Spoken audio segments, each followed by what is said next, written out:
So day 12, I have not gotten an email yet.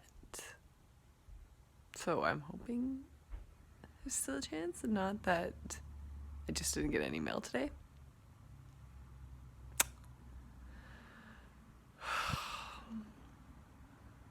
want my contacts so badly. I know it's such a minor thing, but I just want my contacts.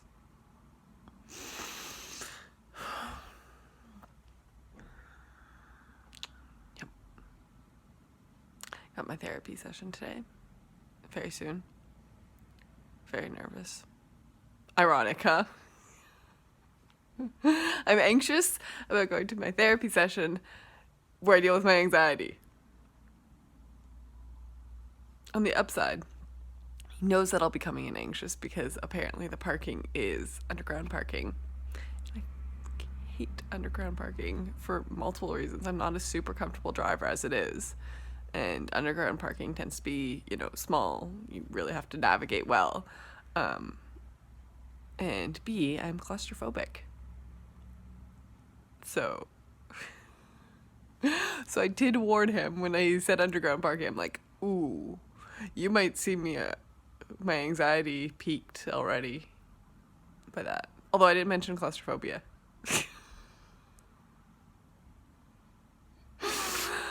I'm a mess. But, what a human is, and that's why I find it's like a different topic every day of therapy. I think that's also partly too where, it's like, okay, there's so many things, and that was also part of the frustration with naturopath. It's like, okay, I've got this problem. It's like, what's the most pressing problem at the moment? So I think that's where, the claustrophobia will come out, because, the underground parking, that's pretty, immediate seeing that. And then, of course, my aunt.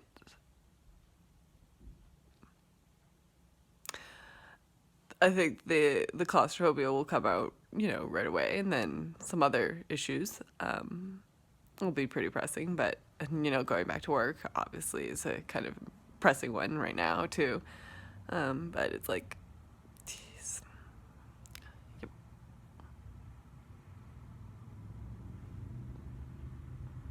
Kind of what, it's funny, part of me wishes I had stuck to the video, because then I wouldn't have to go out at all, and I wouldn't have like I'd still be anxious about it, but like I wouldn't have the same, I'd be able to just chill and just call at 11.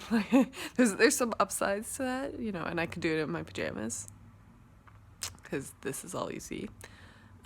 Well, I'd be doing it in my exercise clothes, because I would have exercised, but I can't do that.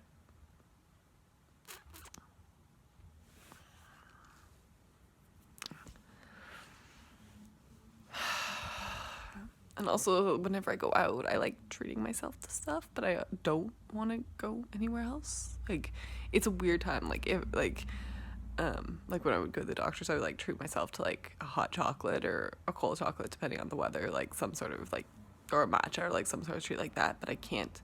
I mean, I could get one delivered and have it just like get it delivered for like a half hour after my appointment.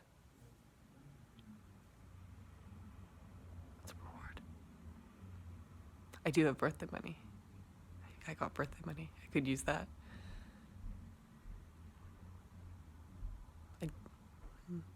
Maybe I might do that. Because too, I have no milk, because grocery day is tomorrow. Because that's the other thing. I'm only going shopping twice a week. So I'm like, okay, I need to, or not twice a week. Oh my gosh, once every 2 weeks.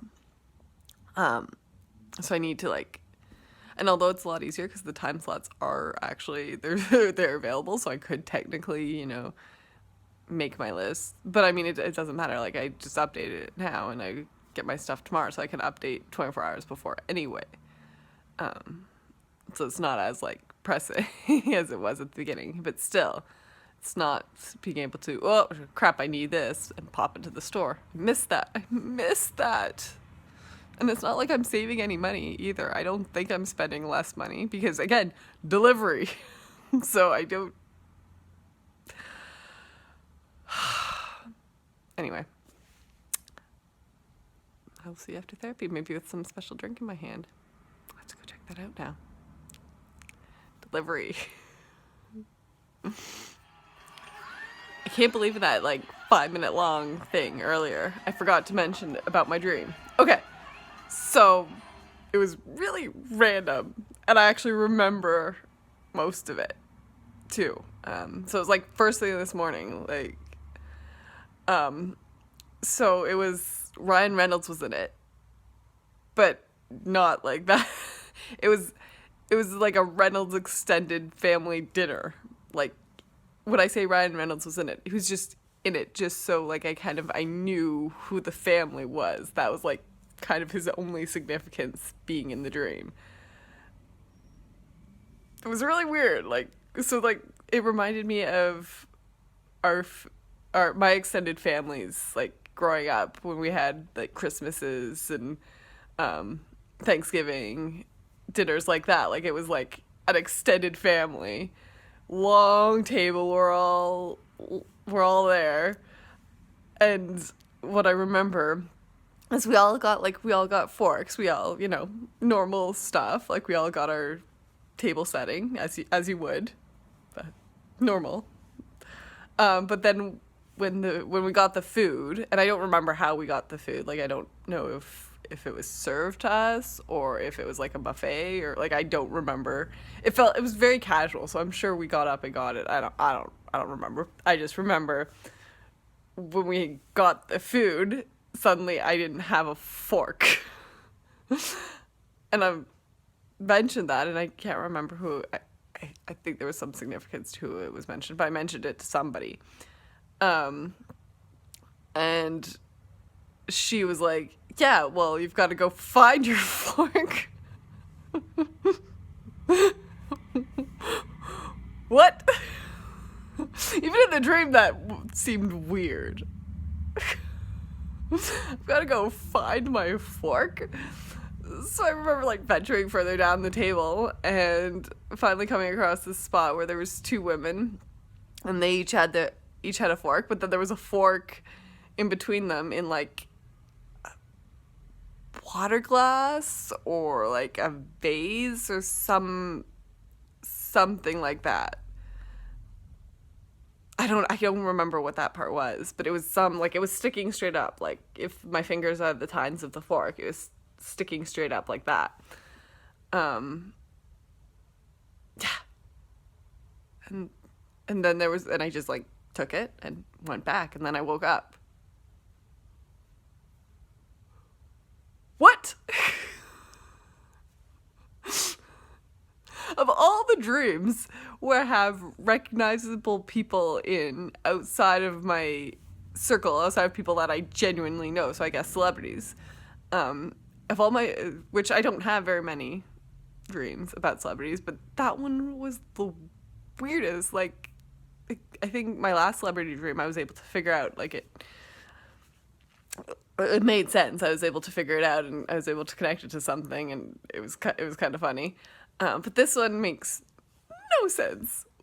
I mean, other than the fact that I'm missing my own family during this pandemic and miss the family dinners and wish I was together with my family, but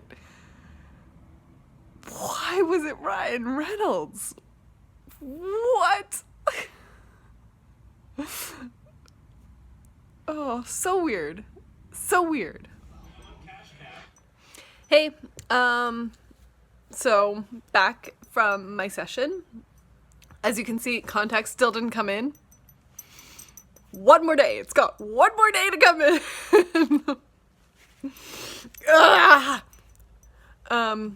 But anyway, the session went well. Yeah, I felt some stuff. I've got some plans to deal with some more stuff. So yeah, it's good. Yeah, I think the thing that I've already forgotten the terms. Damn it, I should have done this before, or at least written the terms down. But I think it was the biggest thing with anxiety is somebody, he mentioned that somebody came up with this insignificant suffering versus significant suffering. So part of, at least for me, with my anxiety is, you know, that fear of worst case scenario. Okay, so we're living with that fear of the worst case scenario that may happen. So we're still suffering, even though it hasn't happened, or, you know, we're trying to avoid that potential of even happening, whatever it is. But we're still suffering. Where if we just, you know, go ahead with whatever's causing our anxiety, and the worst case scenario does happen, at least that's significant, or no, I don't think that's significant or insignificant. Damn it, I'll have to double check with him. But at least that's, if that's a term, significant suffering. You know, there's a cause to it, to the suffering. You know, so we can deal with it, why we're suffering, and then move on. You know, it's not about avoiding suffering altogether, because you're suffering anyways. It's, you know, putting that, and I kind of likened it to, and he liked that, to my mom's cancer journey and death. You know, she was suffering, especially near the end, a lot, and that was painful for all of us. But I'll, you know, express it, but it's more so that watching her suffer was painful. And well, but that was, you know, she didn't have to suffer. That's kind of where, with her death, the suffering stopped. So, well, you know, her death is painful for us. You know, it's got, you know, it's that significant suffering. There's, okay, an event happened, there's a reason to suffer. I could suffer and, you know, kind of heal from that. Where, you know, if she had just continued to suffer, there's no chance to heal, and there's no really, you know, it's not a one moment where it's like, okay, this is the reason. It's just prolonged. It's just, you know, you're and that's kind of the difference between suffering with anxiety and avoiding something because you're anxious about it, and happy and having whatever that worst case scenario in your mind, whatever anxiety is telling you is the worst case scenario, no matter how unlikely that worst case scenario is to happen. You know, you're going to suffer either way, whether you have anxiety and avoid it, or the worst case scenario happens. So it's almost better to have that worst case scenario and, you know, deal with it, get through it. However, you know, just instead of that continuation suffering, because that worst case scenario, the chances of that worst case scenario happening are slimmer. Like, there's tons of other scenarios that could happen. So you might be suffering. Maybe it was needless versus no. I need to double check. This is probably why I'm not a therapist. That, and I very much internalize other people's problems. So I think it would be hard for me to kind of separate other people's things. I would take it on too much. So that's probably the other reason why I'm not a therapist. And I love cooking. Who am I kidding? I love cooking. But yeah, so you know, those kind of focus, and that's one of the things I dealt with today. Even though I knew in my heart the worst case scenario was unlikely, I knew that the unknown, I also had to deal with the unknown is worse than whatever that worst case scenario was. That worst case scenario, if that worst case scenario had happened, I at least would have known, and I would have been able to dealt with that situation then, as opposed to suffering through all this. So it worked for that situation. Hopefully I'll be able to apply it. I've got another thing I need to apply it to, and I've got somewhat of a way I think I can do it. We'll see. Hopefully, it'd be nice. I mean, if I'm not free from anxiety, but free from that not being able to sleep, that fear of the worst case scenario. fear of not being able, my biggest thing is fear of not being able to survive the worst case scenario, is essentially what drives my anxiety, is picturing that worst case scenario, no matter what it is. So hopefully I'll be able to apply that, and that'd be nice if I, can move past that fear of worst case scenario, because that's what it is. I don't think I won't ever move past anxiety. I mean, we're not meant to. Anxiety's a natural thing just in general. I mean, people get anxious. It's when it overwhelms and kind of rules life, and stops things, and that's kind of, it hinders you from doing stuff, essentially. Being who you are. It hinders you from being who you are. So hopefully, I can clear this, and hopefully I'll be able to get through that. And to quote Lucifer, although it might actually be true, I am done with therapy. Yeah, because if this works, I mean, I don't know. I mean, I'm not going to say I'm done therapy permanently, because I just like, if you heal a broken bone or heal whatever, you don't say you're done with the doctor permanently. But I think for this particular thing, if I could overcome this, I think I might be done. So we'll see. I still have the biggest hurdle yet.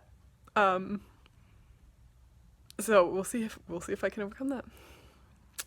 On a side note, that one of the upsides to this, and ordering out more, I'm discovering cool places that deliver that I didn't know about before, because they were not on any of my routes. Like, they're not near work, or they're not like near a grocery store I go to often, or not near, like my dentist's office or any doctor's office or anything like that. Like, they're just not on my usual routine, not in the mall. So like, kind of why I wouldn't go to them unless I had a purpose to be in that area. So that's kind of cool. That's the neat thing that this brought out with delivery. So yeah. Okay, so most of you know that I am back at work now. However, I really enjoyed baking at home. It's a nice cathartic thing, and I mean, I love cooking, I love baking. So why should I stop a routine that I developed just because I'm back at work? I mean, I still have time off, still can't do everything that I might have necessarily done with that time off. So I'm going to keep doing this. So I had some apples that I needed to use up. So I decided to make an apple crisp with that. So that's what I'm going to be doing today. Sticking with the desserts, apparently. Desserts are one of those things that I enjoy doing. But in a professional level, it is a little more complicated, because you have to be so exact. At a professional level, it's got to look nice, and it's harder to make desserts look nice, at least for me anyway, than it is, a salad or, meat and potatoes, or like a dish like that. So that's kind of why I tend to gravitate more towards just baking at home. Also, again, I really like experimenting, and you can't do that as much with desserts, or at least with baking anyway. Desserts not necessarily, but baking, it is more rigid, and it's more easier for things to go wrong if you're not following what they call a formula. They call it a formula. It just solidifies that very scientific aspect of professional. So let's get started. So I already took out the boring part of peeling and slicing the apples. So you can see I left some peel on it, but most of it is gone. So I've got that, my bowl of apples here. And to that, I'm going to add sugar.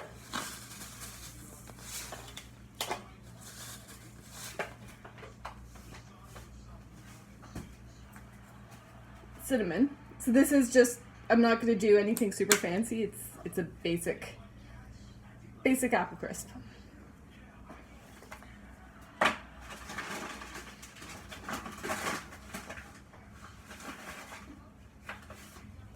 Some flour.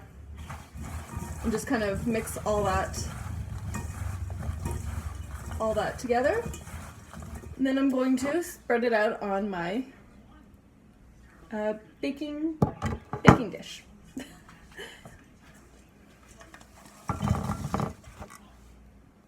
Like that.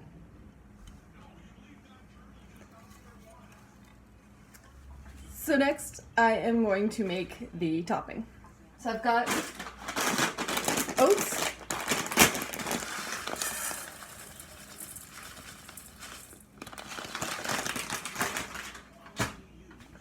butter, and I'm just gonna crumble the butter into it. Softened, not melted, just softened butter. More sugar.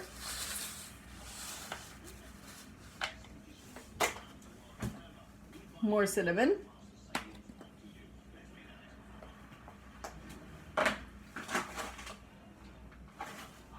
And a bit more flour. So we're just gonna use our hands to kind of mix that all in. I want to try something. So I'm gonna only cover half of it right now with the mixture. Once I get this all crumbled up. You want nice oat, flour, sugar, butter balls, because you're going to want to sprinkle it on. So, I'm breaking up again and kind of just sprinkling it on half of the dish. You'll see why in a minute I'm only doing half. I decided I do want to throw a little, not so basic, but not too out there, twist to this. There we go. The twist, gonna make it a little chocolatey. Gonna put some chocolate powder. And this is just straight up cocoa powder. So I don't want to put too much, otherwise it'll make it too bitter.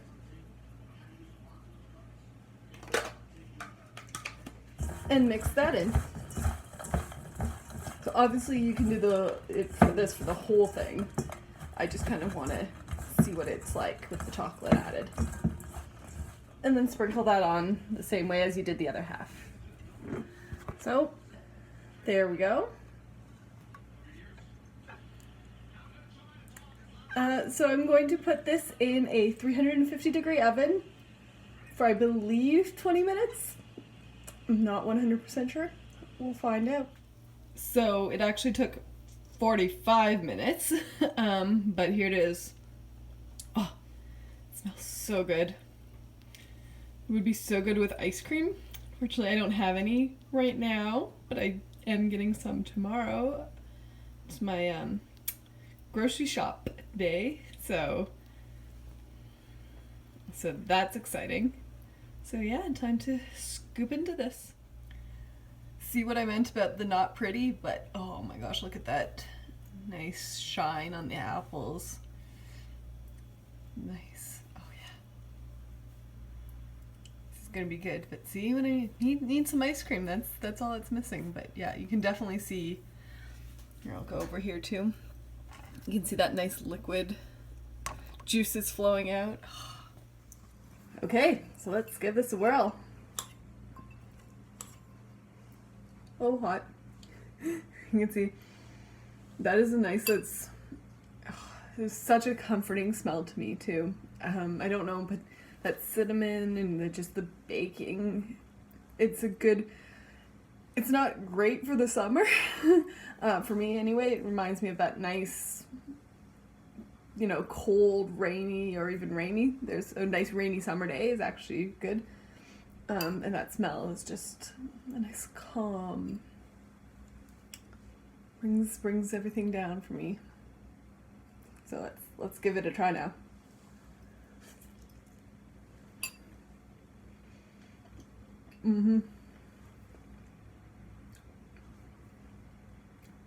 Oh yeah.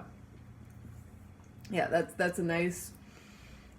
That's comfort food right there. That's and the chocolate, the cocoa powder, adds a nice little something to it without being too crazy, too out there.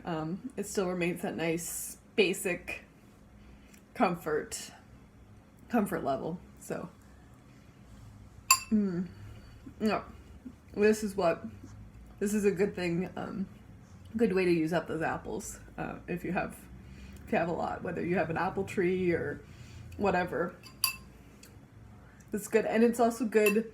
It's pretty simple if you've got to feed like a big family, or obviously not right now, but once we go back to potlucks, once potlucks come back, it's a good one to feed multiple people. Nice and easy. You don't have to worry too much about it. You just cut up more apples and do more mix. Like there's not really a recipe to it. It's your own taste. So yeah, it's a good one. Nice comfort. Enjoy.